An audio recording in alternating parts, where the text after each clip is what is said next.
Hi everyone, Liane here. I hope you're doing well.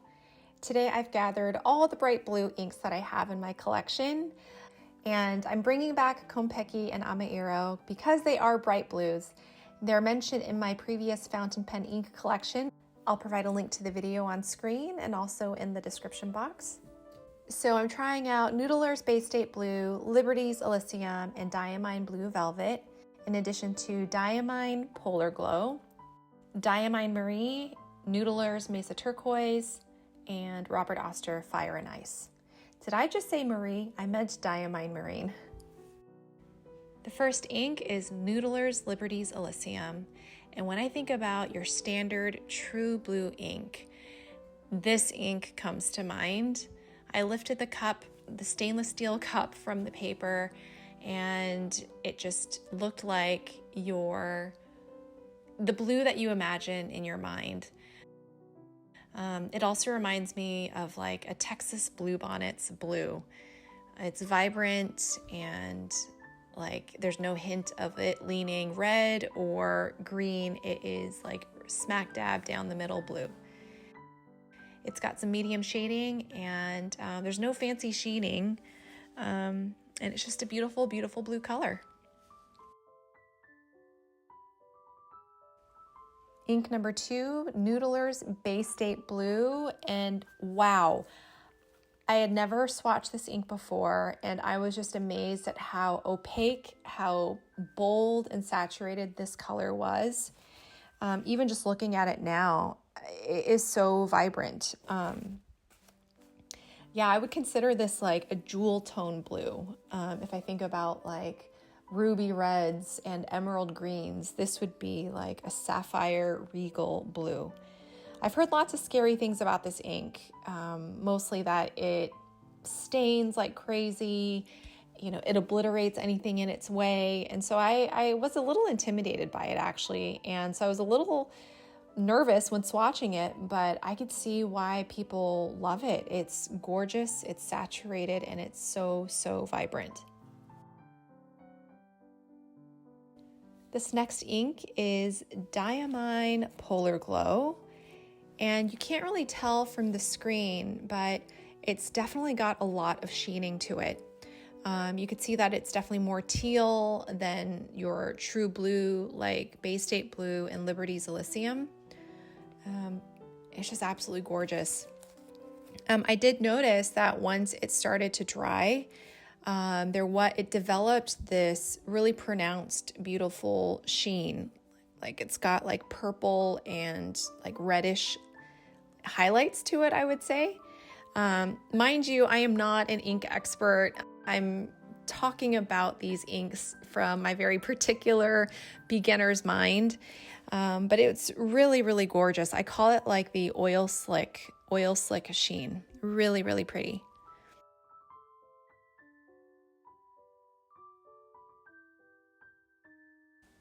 We have Diamine Blue Velvet.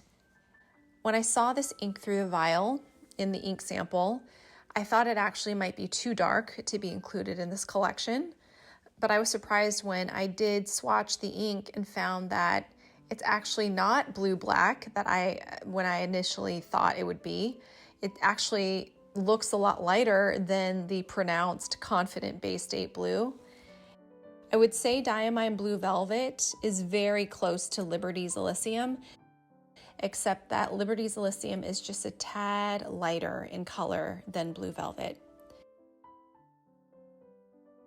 Now, here's Diamine Marine, and I can tell you it shouldn't be in this collection at all. I think I assumed that it would be more blue just because I did a quick cursory glance in the vial and I thought, okay, this will be blue. This is blue. It looks blue to me. But now looking at it, it's very much like just a light turquoise, like an aquamarine. It was at this point where I realized, oh, I should have made waves instead of zigzags. And so here I am trying to like correct the zigzags and it's just looking like a hot old mess. So moving on, Robert Oster Fire and Ice. And this is just a beautiful ink. I love writing with this ink. It's got beautiful shading properties. I have it currently, I used to have it inked up in my olive green Kaweco Sport, and that was my favorite combination as far as the nib and the ink flow. It was just such a joy to write. I also noticed that as the ink dried, it sheened. It had a lot of like the similar like oil slick sheening that Polar Glow has. Maybe not as pronounced as Polar Glow, but it definitely still had that oil slick sheen.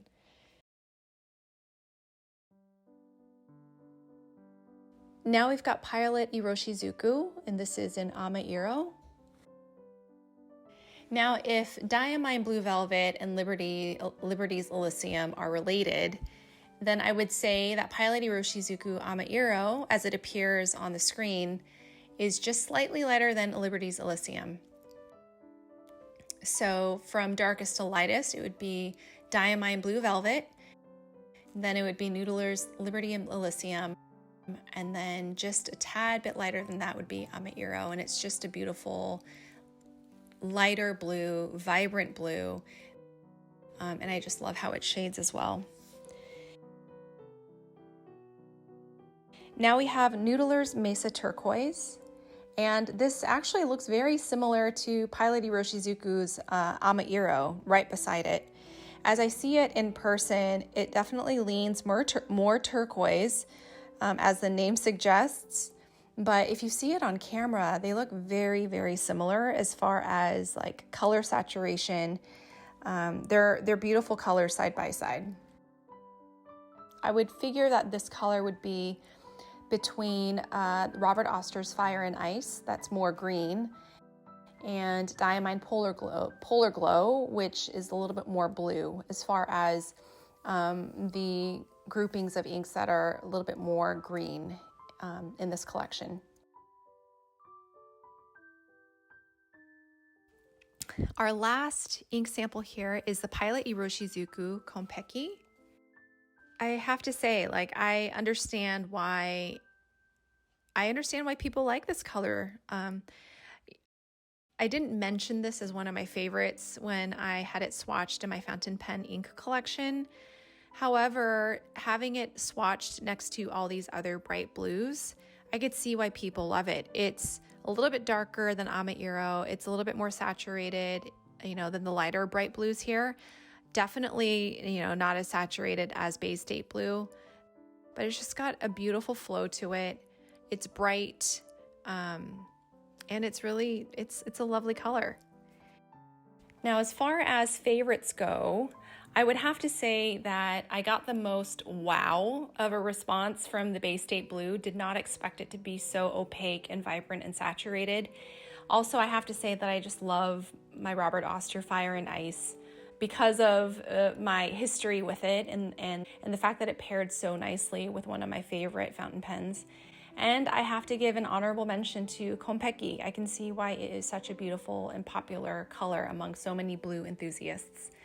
Well, that's it for today. Thanks for watching, and I'll see you in my next video. Thanks. Bye.